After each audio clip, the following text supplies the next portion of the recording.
डूंगजी जवार जी, ये सिक्कर के अंदर गांव पड़ता है बाठोट पाटोदा। कौन सा गांव है? बाठोट पाटो। ये यहां के सामंत थे, अपने टाइम के रॉबिन हुड थे, अमीरों को लूट कर उनका धन गरीबों में मर। देखो अब सुनो, देखो मेरी बात। ये दोनों काका भतीजा थे, एक का नाम है डूंगर सिंह और एक का नाम है जवार सिंह। क्या क्या नाम है?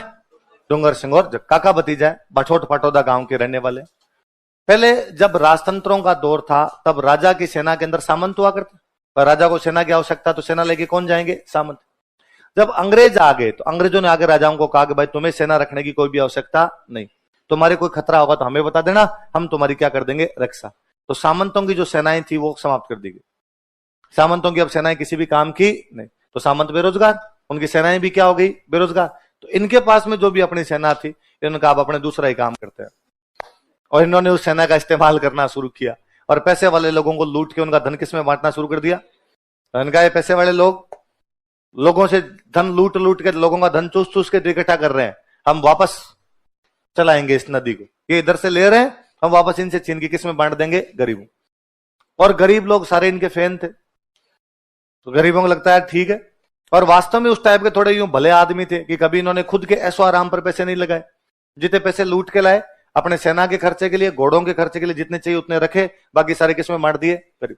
गरीबों मतलब जैसे किसी गरीब के कन्या की शादी है तो उसकी बेटी की शादी करवा दी, किसी का घर मान लो तूफान में उड़ गया, बारिश आई, बारिश के अंदर उसका घर टूट गया, झोंपड़े होते पहले टूट जाते, तो बाद में वो घर बनवा दिया।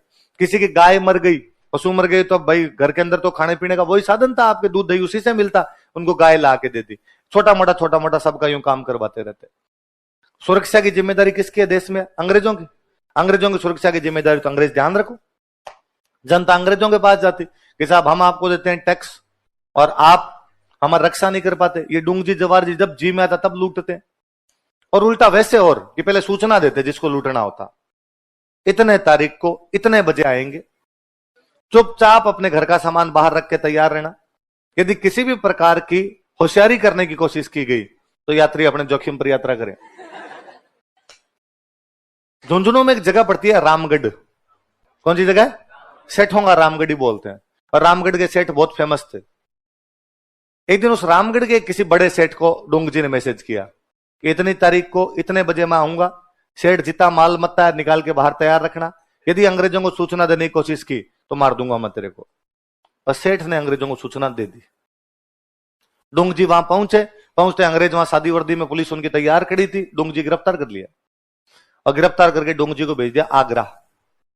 कहां भेज दिया? आगरा। आगरा जेल के अंदर बंद कर दिया। डूंगजी इनके मुख्य सरदार थे, डूंगजी को गिरफ्तार कर लिया तो इनकी गैंग टूट गई इनकी। ये जवाहर जी, ये जो जीते लोड जी, करनाल जी, जो लोग हैं, इन्होंने डाके वाके मारने बंद कर दिया, सरदार ही गया अपना। थोड़े दिन बाद आया होली का त्योहार। होली के त्योहार पे सारे साथ वाले बैठे बैठे कोई हंसी ठट्ठा कर रहे थे, तो पेक वेक ले रहे थे। डूंगजी की वाइफ को बड़ा गुस्सा आया, और डूंगजी की वाइफ को लगा कि देख, मेरा पति तो गिरफ्तार होकर आगरा की जेल में पड़ा हुआ है और उसके साथ वाले यहां पे बैठ के मजे कर रहे हैं सारे के सारे। और उसने आके इनको डायलॉग सुना दिए कि शर्म आनी चाहिए तुम्हें कि तुम्हारा सरदार वहां पर आगरा जेल में पड़ा है और तुम लोग यहां बैठ के शराब पी रहे हो, यहां बैठ के हंसी खुशी मना रहे हो। तुम्हें लगता नहीं कि हमारे सरदार को छुड़ाना चाहिए? और यदि तुमसे नहीं होता तो बोल दो, मैं छुड़वा लाऊंगी मेरे पति को। लुगाई बेइज्जती कर दे, दर उतर जाए।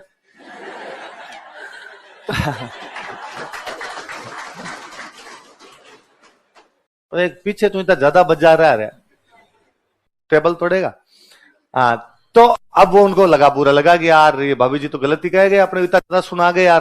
तो उन्होंने कहा भाई हम कसम खाते हैं कि अब तो डूंगजी को छुड़वा के वापस आएंगे, वरना घर वापस आए।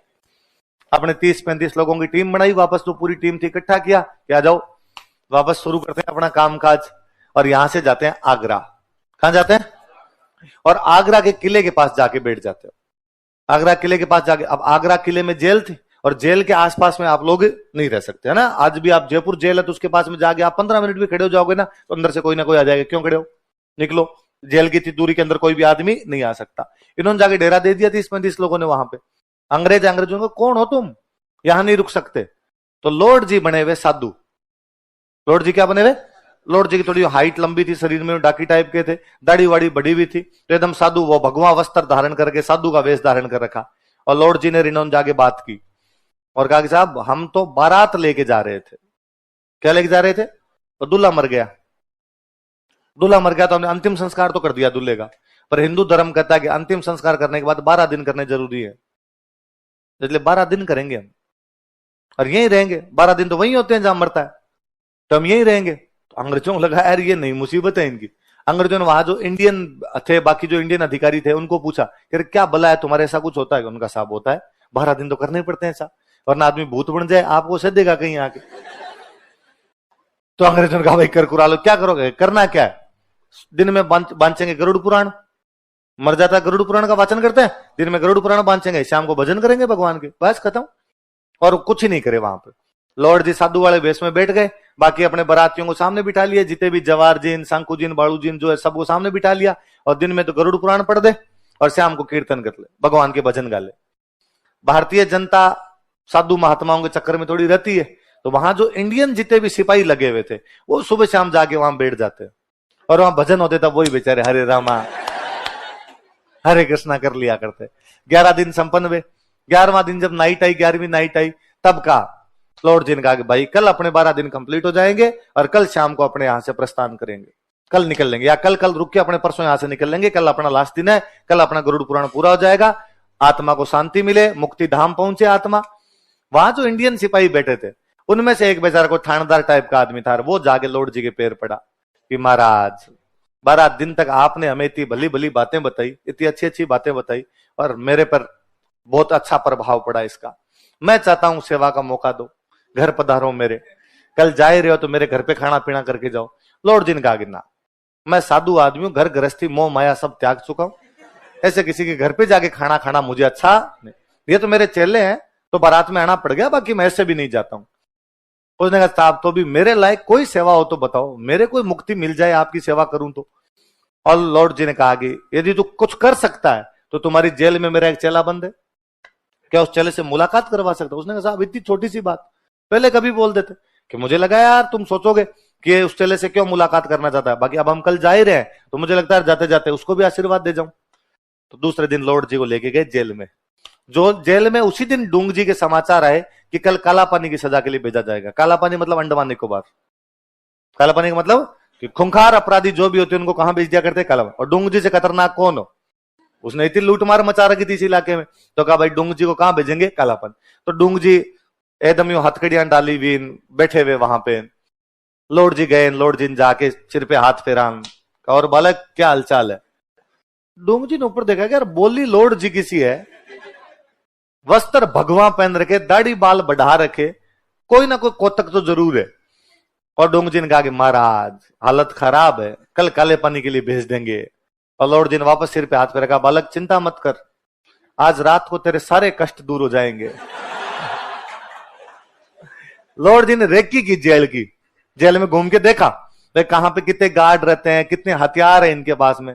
रात को 29-35 लोगों ने हमला किया, अचानक आगरा की पूरी जेल लूट ली। और डूंग जी का डूंग जी भाग, डूंग जी और शानदार सरदार टाइप का आदमी। डूंग जी ने कहा पहले बाकी सब कैदी भागेंगे, लास्ट में मैं। तो आगरा जेल में अंग्रेजों के जितने कैदी थे इन्होंने सारे भगा दिए, और लास्ट वहां से डूंग जी निकले।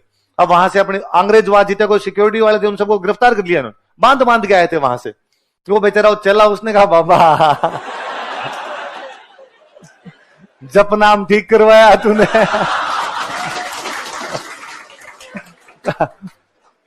वहां से बाहर आए, बाहर आते डूंग जी ने कहा यार मेरे सीने में 2 ज्वाला धधक रही है ऐसे। साहब क्या क्या बात हुई? का एक तो अंग्रेज जिन्होंने मुझे गिरफ्तार किया, एक वो रामगढ़ का सेठ जिसने मुझे गिरफ्तार। सरदार यदि चाहता दोनों को लूट लिया जाए, तो आते टाइम नसीराबाद छावनी लूटी। तो मैं भूल गया वो रेजिमेंट जो थी ना अंग्रेजों की, जिस रेजिमेंट को लूट के लाए थे, तो उस रेजिमेंट का झंडा डूंग जी अपने घोड़े की पूंछ के बांध के रखता था। बाद में रेजिमेंट लूटी थी पूरी अंग्रेजों की इन्होंने, और उस रेजिमेंट ने बाद में अपना झंडा काला कर लिया था, जैसा मुंह काला करके चले गए। डूंग जी ने पूरी रेजिमेंट लूट लाई थी, उनके जितने हथियार थे वो लूट लाए ये लोग वहां से। बाद में उस रामगढ़ वाले सेठ के पास गए, और रामगढ़ वाले सेठ कहा कि बकरे की मां कब तक खैर मनाएगी, बुला आज बुला, किस किस को बुलाना। सेठ को पहले समाचार किया था कि सेठ इतने बजे इतनी तारीख को आएंगे, सामान तैयार रखना, और इस बार तेरे को जिसको बुलाना हो बुला लेना। सेठ समझ गया कि धमकी बड़ी है, यदि कुछ कोशिश की इनका क्या भरोसा, अब नहीं है कल आके मार जाए। तो सेठ ने बेचारे ने किसी को समाचार ही नहीं किया, उल्टा सेठ ने दिमाग लगाया। और सेठ के पास जितना सोना चांदी, पहले भाई धन का मतलब सोना चांदी हुआ करता, अपना पूरा सोना चांदी छुपा दिया उसने। कैसे क्या छुपाया, इनको कुछ ही नहीं मिला। डूंगजी गए, डूंगजी ने जाके अपने सिपाही सेठ को कहा, सेठ ला के। सेठ ने कहा मैं तो खुद ही कर्जे में हूं और मेरे पास तो कुछ ही नहीं है। कैसे नहीं, हमें पता है तेरे पास सोना चांदी है, देख लो साहब घर पड़ा, चेक कर लो। अंदर भेजे भाई इन बाकियों को, डूंगजी बाहर बैठ के बाकियों को बजा जाओ चेक करो। पूरा घर छान मारा, कोई तिजोरी में नहीं, कोई संदूक में नहीं, किसी अलमारी में नहीं, गया कहां सोना। तभी किसी का ध्यान गया कि यार घर में महिलाएं किधर गई, एक भी महिला नहीं है घर के अंदर, तो महिलाएं कहां है तुम्हारे घर की। तो उसने कहा जब इतने पुरुष घर में घुसेंगे तो महिलाएं तो एक कमरे में बैठेगी जाके, महिलाएं पुरुषों के सामने क्या करेगी। उसने कहा नहीं बात ला, उन महिलाओं को बाहर लेके आए।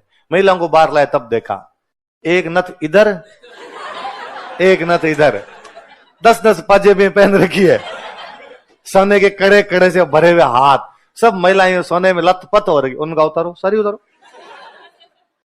ये कुछ भी नहीं रहते, सब ये बीचे बीचे तुम्हारे रख लो, बाकी सारे उतारो यहाँ पे। और पूरा सोना उतरवाया एकदम उनका, और सोना उतरवा के डोंगजी को कहा कि लो डोंगजी आ जाओ भाई चेक कर लो। डोंगजी अंदर आए, डोंगजी ने देखा कि इधर लाइन में 10 एक महिलाएं खड़ी, इधर इनकी कंपनी खड़ी पूरी एकदम, सेठ बीच में खड़ा और बीच में सोना पड़ा। तो डोंगजी ने आते कहा भाई महिलाओं क्यों बाहर निकाला, ये वे नैतिक चरित्र के पूरे पक्के, भाई महिलाओं के साथ किसी प्रकार की बदतमीजी नहीं होनी चाहिए, महिलाओं क्यों निकाला भाई। तो इनका साहब सेठ चालू पड़ा और सेठ ने पूरा सोना इन महिलाओं को पहना दिया, हमें कुछ मिला ही नहीं, तो हमने इन महिलाओं का सोना उतरवाया है। डोंगजी ने कहा अच्छा फिर तो इसकी गलती है, फिर तो किया जाना चाहिए ऐसा। डोंगजी ने वापस महिलाओं की तरफ नजर मारी तो महिलाओं में से 7 महिलाएं तो घूंघट निकाल के खड़ी, 3 बिना घूंघट के खड़ी। तो डोंगजी समझ गए कि इन 3 का पीहर है, 3 का यहां पे क्या है, 7 तो बिननी है, 7 तो सेठ के बेटों की या उनके पोतों की, किसी की इनके परिवार की पुत्र वधुएं रही होगी, और जो 3 है ये इस घर की बेटियां है जो अपने कहा योगी पीहर। तो डोंगजी ने वापस पूछा कि तुम 3 इसी घर की हो। तो उन्होंने कहा हाँ भाई हम तो पीहर आए हुए इसी घर के, तुम्हारा सोना वापस उठा लो। डोंगजी बहन बेटियों को नहीं लूटता। नैतिक चरित्र देख रहे हो आप, मॉरल कैरेक्टर है बंदे का कि नहीं, ये सेठ का जो सोना है, जिसकी बिननियों का जो सोना वो लेंगे, बहन बेटियों का सोना नहीं लिया जाएगा। भाई कल को तुम जाओगे, तुम्हारे ससुराल वाले पूरी जिंदगी ताने मारेंगे कि पीहर गई थी वहां पे अपना पूरा धन लुटवा के आ गई, सोना लुटवा के गई, तुम ले लो। तो मुझे लगता है वो लड़कियां तो और कितनी राजी भी होगी, उन लड़कियों को तो मजे आ गए होंगे, एक उनका तो मिल गया और भाभी बड़ा लुट गया। महिलाओं के राजी होने के कई कारण है भाई। हाँ इतने दिन भाभियां दिखाती हो कि मेरे पास फलाना हार है, उसने कहा अब देख भाई आया था हमारा, उन्होंने कहा हमारा भाई कैसा हो, डोंगजी जैसा हो। ऐसे यार गरीबों की सहायता करे तो गरीबों ने बाद में धोखना शुरू कर दिया। तो ये 2 देवता कौन से बन गए अपने, डोंगजी और। अब जब ये वापस नसीराबाद छावनी लूटी और रामगढ़ वाले सेठ को लूटा, तो अब अंग्रेजों ने कहा गिरफ्तार करो, गिरफ्तार करके फांसी लगा दो। दोनों क्या लगा दी जाए, फांसी। जनता ने अपने आसपास के राजाओं पे दबाव डाला। उस समय 2 बड़ी रियासतें पड़ती है अपने, जोधपुर बीकानेर उस साइड के अंदर। जोधपुर का राजा कौन है, तख्त सिंह, बीकानेर का राजा कौन है, रतन सिंह। जनता इन राजाओं के पास गई, राजाओं को जाग कहा कि तुम अंग्रेजों के दोस्त हो और तुम्हारे दोस्त अंग्रेज डोंगजी जवारजी गिरफ्तार करके फांसी लगाना चाहते हैं, यदि इन दोनों को फांसी लगा दी गई हम तुम्हारे खिलाफ विद्रोह कर देंगे, डोंगजी जवारजी को फांसी नहीं लगनी चाहिए। फिर इन राजाओं ने इन दोनों को गिरफ्तार किया। डोंगजी गिरफ्तार किसने किया, तख्त सिंह, और जवाहर सिंह को गिरफ्तार किसने कर लिया, रतन। और इनको गिरफ्तार करके एक को तो मेहरानगढ़ किले में रख लिया और एक को जूनागढ़ में रख लिया। जोधपुर में किला कौन सा, मेहरानगढ़, बीकानेर में किला कौन सा, जूनागढ़, वहां पे रख लिया। अंग्रेजों ने कहा इनको सौंपो, इन्होंने कहा नहीं हम तुम्हें नहीं सौंपेंगे, क्योंकि यदि तुम्हें सौंप दिया तो तुम इनको फांसी लगाओगे, और इनको फांसी लगाओगे तो जनता हमारे खिलाफ हो जाएगी। और तुम्हारे दिक्कत क्या, इनको फांसी क्यों लगाना चाहते हो, क्योंकि जनता को लूटते हैं, अमीरों को लूटते हैं, तो हम इनको बाहर ही नहीं निकलने देंगे, ये रख लेंगे इनको, तो जनता की लूट बंद हो जाएगी, तो तुम्हारे भी ठीक, और इनको फांसी नहीं लगेगी तो जनता के भी ठीक। तो बाद में इनका पूरा अंतिम समय इन किलों के अंदर ही बीता था। डोंगजी जवारजी का निधन बाद में इन किलों के अंदर ही होता है।